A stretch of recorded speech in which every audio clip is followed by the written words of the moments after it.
Assalamualaikum warahmatullahi wabarakatuh dan selamat sejahtera. Saya Nur Alia Masara binti Abdullah daripada kelas Pendidikan Seni Visual PISMB ambilan Ogos 2024 keluaran Julai 2028. Saya pada video ini akan memberi perkongsian mengenai perubahan pendidikan semasa terhadap mobiliti sosial pelajar.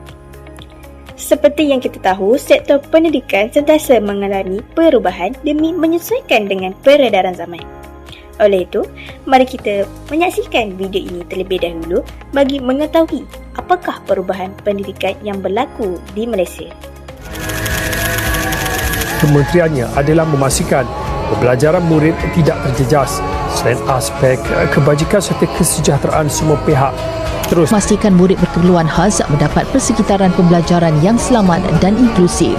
Kita akan bergerak dengan lebih kemas pada tahun ini, dengan lebih rancak khususnya, dan juga cadangan mengembalikan semula ujian pencapaian sekolah rendah UPSR dan pentaksiran tingkatan 3.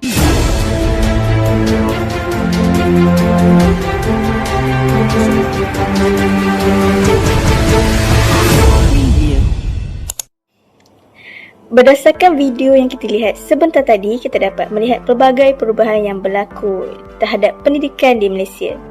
Oleh itu, saya akan memberi penerangan sedikit mengenai perubahan tersebut. Yang pertama ialah PPPM, iaitu Pelan Pembangunan Pendidikan Malaysia yang dilaksanakan pada tahun 2013 hingga 2025. Kini PPPM telah diperbarui dan digantikan dengan Rancangan Pendidikan Malaysia yang dilaksanakan pada tahun 2026 hingga 2025. RPM mengekalkan matlamat utama PPPM iaitu pendidikan berkualiti dan inklusif, tetapi menambah fokus kepada pelaksanaan di peringkat sekolah, pengurusan yang lebih sistematik dan strategi untuk meningkatkan prestasi murid secara menyeluruh. Dengan kata lain, RPM adalah lanjutan dan pengembangan PPPM, iaitu memastikan semua murid mendapat peluang belajar yang sama dan relevan dengan keperluan semasa. Seterusnya ialah PBD, iaitu pentaksiran bilik darjah yang diperkenalkan untuk menggantikan peperiksaan seperti UPSR. Sebelum ini, murid hanya dinilai melalui peperiksaan akhir. Tetapi PBD menilai murid secara berterusan melalui tugasan, projek dan aktiviti harian. Akhir sekali ialah PDPR. PDPR adalah pengajaran dan pembelajaran di rumah yang diperkenalkan semasa pandemik COVID-19. Murid belajar menggunakan teknologi digital di rumah, membolehkan pembelajaran diteruskan walaupun tidak berada di sekolah. Kesemua perubahan ini menunjukkan bahawa pendidikan di Malaysia sentiasa berkembang untuk menjadi lebih inklusif, interaktif dan berfokus kepada kemahiran abad ke-21. Dengan sokongan guru, teknologi dan keluarga, setiap murid berpeluang memanfaatkan pendidikan sepenuhnya dan meningkatkan mobiliti sosial mereka. Baiklah, setelah kita melihat pelbagai perubahan pendidikan yang berlaku di Malaysia, mari kita fahami pula apa itu mobiliti sosial.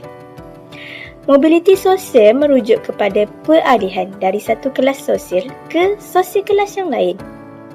Menurut Muhammad Sharifuddin Abdullah pada tahun 2024, mobiliti sosial berlaku apabila individu yang tinggal dalam sebuah komuniti telah berubah atau bergerak daripada satu kedudukan kepada kedudukan yang lain. Dalam erti kata lain, mobiliti sosial juga merujuk kepada perubahan kedudukan sosial seorang berbanding keluarga asalnya. Contohnya, seorang murid yang datang daripada keluarga yang sederhana ataupun kurang berkemampuan berusaha untuk belajar dan menguasai kemahiran supaya mendapat pekerjaan yang lebih baik bagi mengubah nasib keluarganya. Terdapat 7 jenis mobiliti sosial yang penting untuk kita fahami. Antaranya ialah mobiliti mendata, menegak dalam generasi, antara generasi, struktur, ditaja dan juga tandingan. Setiap jenis ini memberi gambaran bagaimana kedudukan seseorang boleh berubah berdasarkan pekerjaan, pendidikan dan peluang dalam hidup mereka. Baiklah, mari kita kenali terlebih dahulu 7 jenis mobiliti sosial ini. Yang pertama ialah mobiliti mendata. Mobiliti mendata berlaku apabila seseorang menukar pekerjaan atau peranan, tetapi status sosialnya tetap sama. Contohnya bagi situasi yang saya sertakan ini, Rosie merupakan seorang tukang kayu di Malaysia, berpindah menjadi buruh di Singapura. Walaupun pekerjaannya berubah, status sosial asalnya tetap kekal. Ini menunjukkan bahawa perubahan pekerjaan sahaja tidak semestinya meningkatkan kedudukan sosial.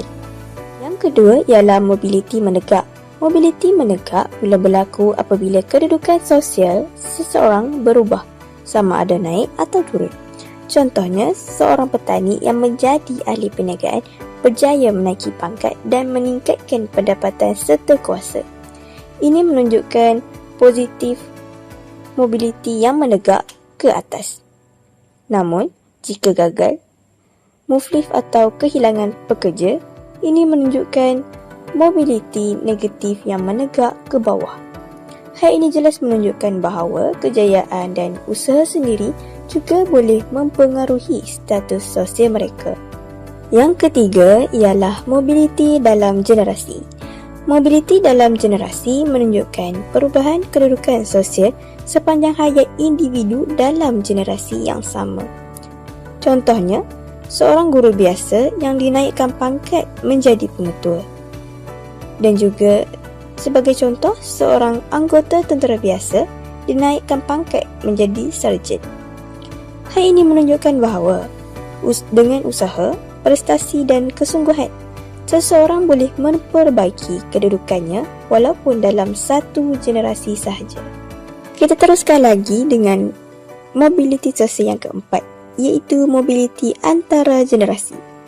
Mobiliti antara generasi berlaku apabila anak mempunyai status sosial yang berbeza daripada ibu bapa. Contohnya, anak seorang buruh boleh menjadi seorang doktor, manakala anak seorang akaunten mungkin boleh menjadi seorang kerani. Hal ini menunjukkan bahawa pendidikan dan peluang memainkan peranan besar dalam membentuk mobiliti sosial generasi yang seterusnya. Bagi memudahkan lagi pemahaman kita mengenai mobiliti sosial, saya akan merumuskan kembali jenis mobiliti sosial. Mobiliti mendata berlaku pada bila-bila masa, contohnya tukang kayu menjadi buruh. Mobiliti menegak berlaku pada bila-bila masa juga, tetapi kedudukan sosialnya berubah, seperti petani menjadi ahli perniagaan. Mobiliti dalam generasi berlaku sepanjang hayat individu, manakala mobiliti antara generasi berlaku merentasi 2 generasi atau lebih. Terdapat 4 faktor utama yang mempengaruhi mobiliti sosial. Pendidikan dan pekerjaan adalah kunci utama, manakala perkahwinan dan ciri individu seperti rajin dan disiplin turut membantu meningkatkan status sosial. Faktor-faktor ini bertindak sebagai bekalan yang membantu murid bergerak naik ke dalam tangga sosial. Hal ini dikatakan sedemikian kerana pekerjaan secara langsung menentukan pendapatan dan kekuatan ekonomi, manakala pendidikan tinggi dan kemahiran memberi peluang lebih luas dalam pekerjaan dan pendapatan.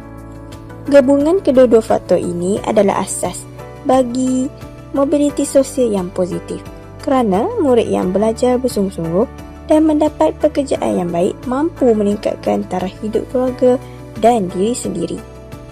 Seterusnya, perkahwinan juga boleh mempengaruhi status sosial dengan cepat. Contohnya, seseorang dari keluarga yang sederhana berkahwin dengan pasangan yang datang daripada keluarga yang berpendapatan tinggi dan berpendidikan tinggi juga boleh memperbaiki status sosialnya. Selain itu, ciri individu seperti bakat, disiplin, ketekunan dan keyakinan diri turut menentukan sejauh mana murid boleh menaiki tangga sosial. Semua ini menunjukkan bahawa mobiliti sosial bukan sahaja bergantung kepada pendidikan, tetapi juga kepada usaha dalam pilihan hidup individu. Kesimpulannya, mobiliti sosial adalah cerminan pergerakan hidup seseorang. Pendidikan, pekerjaan, perkahwinan dan ciri diri memainkan peranan utama. Murid perlu belajar bersungguh-sungguh, menguasai kemahiran dan membuat pilihan bijak dalam hidup agar dapat naik tangga sosial. Dengan usaha dan sokongan, setiap murid berpeluang membina masa hadapan yang lebih baik. Setelah kita mengetahui perubahan pendidikan yang berlaku di Malaysia dan juga maksud bagi mobiliti sosial, mari kita menganalisis pula kesan perubahan pendidikan terhadap mobiliti sosial pelajar yang merangkumi dua kategori, iaitu kesan positif dan juga kesan negatif. Kesan positif yang pertama ialah mewujudkan persaingan sihat antara murid. Pendidikan yang baik akan mendorong murid bersaing secara sihat. Hal ini dikatakan sedemikian kerana murid yang kurang cemerlang akan terdorong untuk meningkatkan usaha mereka mencapai kejayaan setanding dengan rakan-rakan yang lebih cemerlang. Contohnya dalam projek sains, murid akan terdorong untuk melakukan dengan lebih baik seperti yang dilakukan oleh rakannya. Kita dapat melihat persaingan yang sihat ini juga dalam peperiksaan dan juga kuis di dalam kelas yang dilakukan oleh guru, di mana murid sentiasa bersaing untuk mendapat jawapan yang baik. Oleh sebab itu, alternatif untuk mewujudkan persaingan yang sihat ini adalah pihak sekolah hendaklah menggalakkan kerjasama dalam persaingan. Contohnya melaksanakan pelbagai program bagi meningkatkan lagi daya saing murid dalam pembelajaran. Sebagai contohnya, majlis apresiasi kecemerlangan murid yang memberi penghargaan kepada murid yang mencapai kecemerlangan dan kejayaan dalam akademik ataupun co-curriculum. Program seperti ini akan mewujudkan motivasi dalam kalangan pelajar untuk terus berusaha mencapai kecemerlangan yang diinginkan. Menurut Siti Faizah 2025, program sekolah berperanan penting dalam membentuk individu yang seimbang, berdaya saing dan mampu menghadapi pelbagai cabaran dalam kehidupan. Kesan positif yang kedua adalah meningkatkan peluang belajar bagi semua murid. Hal ini adalah kerana melalui dasar dan program pendidikan yang inklusif, murid dari keluarga berpendapatan rendah atau kurang upaya dapat mengakses pendidikan berkualiti setara dengan rakan sebaya. Buktinya, rancangan pendidikan Malaysia yang dirangka bagi memastikan sistem pendidikan Malaysia kekal inklusif, dinamik dan relevan dengan peluang sama kepada semua murid. Oleh itu, antara alternatif yang dilakukan bagi meningkatkan peluang belajar bagi semua murid secara inklusif adalah pihak kerajaan memberi bantuan kepada murid yang kurang berkemampuan. Antara contoh bantuan yang diberikan adalah bantuan awal persekolahan iaitu sebanyak RM150. Yang kedua adalah rancangan makanan tambahan. Dan juga yang ketiga, bantuan RM1 yang diberikan dalam bentuk kumpulan wang amanah pelajar miskin. Bukan itu sahaja, pihak sekolah juga boleh mengadakan kelas pemulihan bagi murid yang kurang menguasai pembelajaran. Hal ini dapat memberikan peluang yang sama rata bagi semua murid untuk memperoleh pembelajaran yang lebih inklusif. Berdasarkan Siti Haida Abdul Rahman, murid B40 perlu diberikan peluang untuk mencapai apa yang diinginkan dan bimbingan untuk mempunyai perancangan hidup, cita-cita serta keinginan untuk berjaya pada masa hadapan.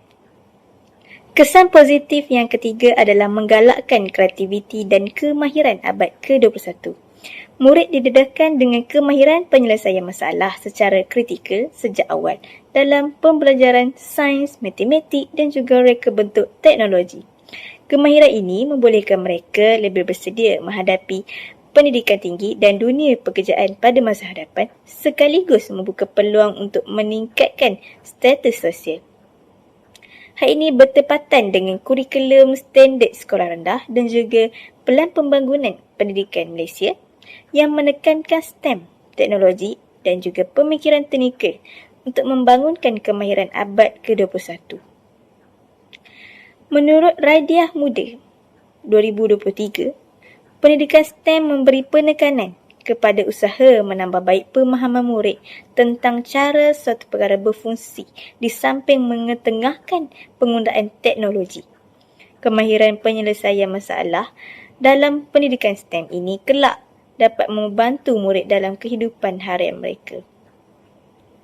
Hal ini dapat mengubah mobiliti asal mereka yang kurang kemahiran seterusnya menjadi seorang yang menguasai kemahiran dan kemudian mendapat peluang pendidikan yang tinggi dan juga akhir sekali mendapat peluang kejayaan yang lebih tinggi. Oleh itu, antara alternatif yang dilakukan bagi menggalakkan kreativiti dan kemahiran abad ke-21 ini adalah pihak sekolah boleh mengadakan projek STEM, aktiviti robotik, eksperimen praktikal, latihan kolaboratif dan juga menggalakkan lagi projek berasaskan masalah. Alternatif yang dilakukan ini dapat menggalakkan lagi kemahiran mereka dalam menjadikan mereka lebih bersedia menghadapi pendidikan yang lagi tinggi dan juga pekerjaan pada masa hadapan. Murid yang menguasai kemahiran ini mempunyai peluang yang lebih tinggi untuk berjaya dalam kerjaya mereka sekaligus meningkatkan mobiliti sosial ke atas. Perubahan pendidikan juga mempunyai kesan yang negatif, iaitu yang pertama mewujudkan jurang digital. Pendidikan digital memberi manfaat tetapi murid tanpa akses internet dan juga tiada gadget akan mengalami kesukaran mengikuti pembelajaran. Hal ini meningkatkan jurang pencapaian antara murid bandar yang sentiasa mempunyai akses internet dan juga kemudahan gadget berbanding dengan murid luar bandar yang kurang mempunyai akses kepada gadget dan juga internet. Hal ini mengurangkan peluang murid yang kurang berkemampuan untuk berkembang dalam pembelajaran. Situasi ini seringkali kita lihat dalam pengajaran dan pembelajaran di rumah secara dalam talian yang menggunakan gadget dan internet sebagai media utama. Oleh itu, murid yang tiada akses internet dan gadget akan mengalami kesukaran mengikuti PDPR menyebabkan mereka ketinggalan. Menurut laporan kajian COVID-19 and Unique Learning yang dilakukan oleh Khazanah Research Institute KRI 2020, sebanyak 37% kanak-kanak menghadapi masalah tidak mempunyai kelengkapan peranti seperti komputer riba dan tablet yang boleh digunakan semasa melaksanakan PDPR, manakala hanya 6 hingga 9% sahaja kanak-kanak yang mempunyai kemudahan tersebut.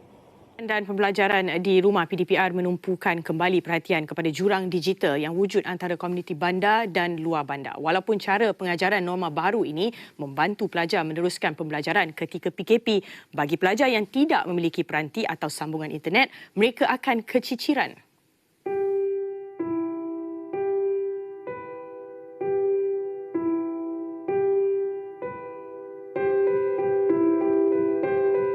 Pelajar tingkatan 5 di Sekolah Menengah Kebangsaan Sri Gemilang di Butterworth, Auni Najiha Muhammad Hilmi berkata, cabaran yang dihadapinya adalah memori telefon bimbit yang terhad.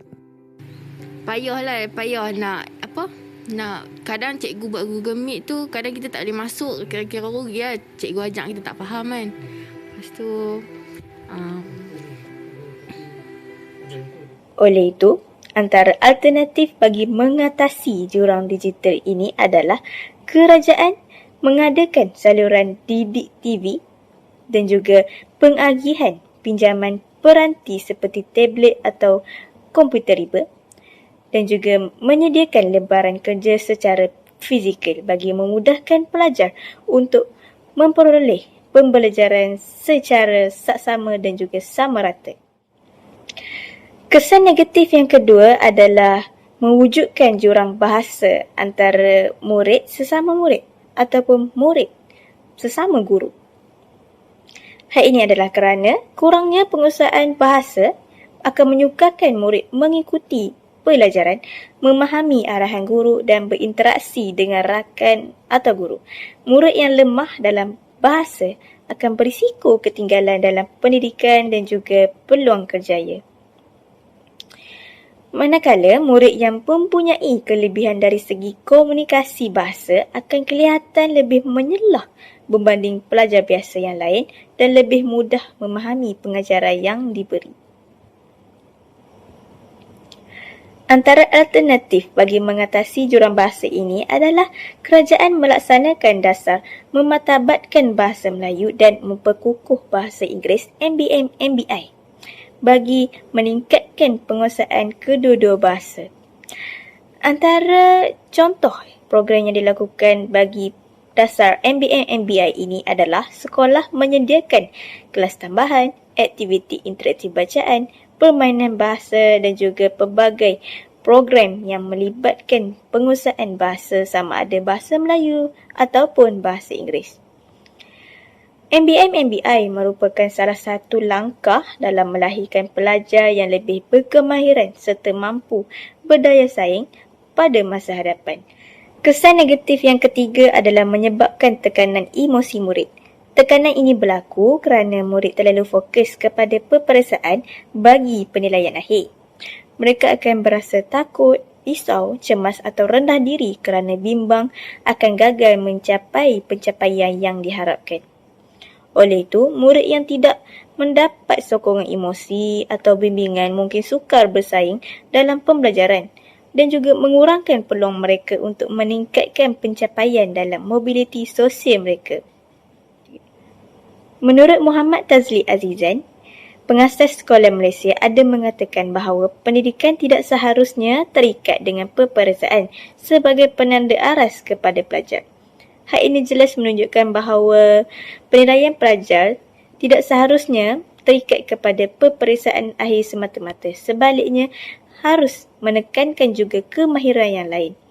Oleh itu, alternatif bagi mengatasi tekanan emosi ini adalah kerajaan telah memansuhkan UPSR dan PT3 supaya penilaian akhir tidak terlalu membebankan murid.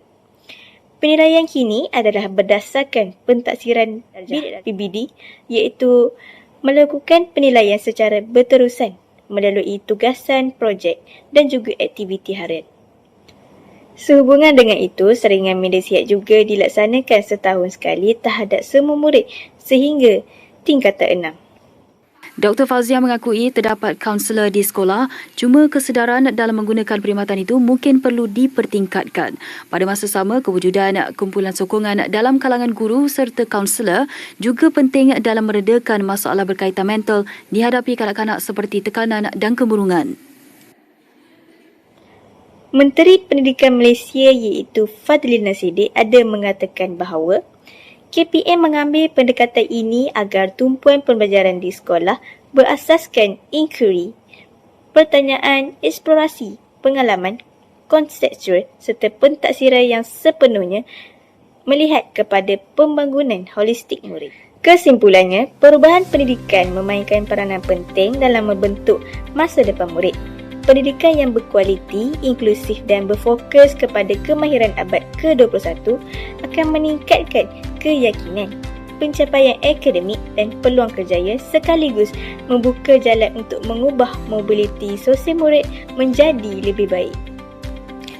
Namun, jurang akses, tekanan emosi, persaingan yang tidak sihat dan juga kelemahan penggunaan bahasa boleh menjejaskan pencapaian dan membataskan peluang murid.